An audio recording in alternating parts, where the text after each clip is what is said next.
সালাদি সালাদি লম্পটের কাঁদি। সুইটি ওই ছেলেটার বাইকের পেছনে ঘুরে বেড়াচ্ছিল? অসম্ভব। তুমি কাকে দেখতে কাকে দেখেছো? আমার মেয়েকেই দেখেছি সোনা। ওকে আমার জন্মের সময় চিনতে ভুল হয়নি, আজও হবে না।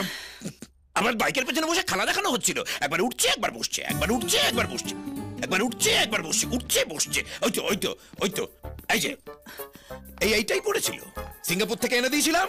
তুই ওই গ্যারেজের ছেলেটার সঙ্গে বাইকে ঘুরে বেড়াচ্ছিলি?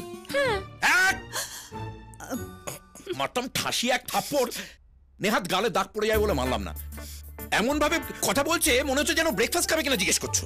তুই শুধু ঘুরে বেরিয়েছিস, ভালো টালো বাসিসনি বল? দুটোই করেছি। এবার কিন্তু সত্যি মেরে দেবো, এ দাগ পড়ুক আর যাই হোক। তুমি একটু শান্ত হও না, ও বাচ্চা মেয়ে, অত শত বোঝে না। আমি কি কিন্ডারগার্টেনে পড়ি?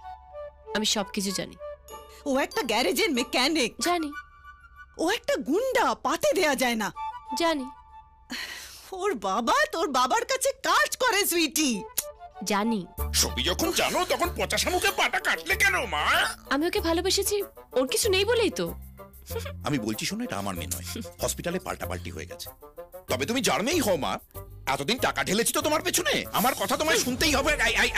সুইটে সুইটে এদিকে এদিকে এসো। আমার কথা না শুনে তুমি এদিকে এসো বলছি। সুইটে সুইটে দরজা খোলো। ঠিক আছে, দরজা খুলবি না তো তুই? দেখ সাইটে গিয়ে আদির বাপের কল কবজা কিরকম খুলে নি, দেখ তুই।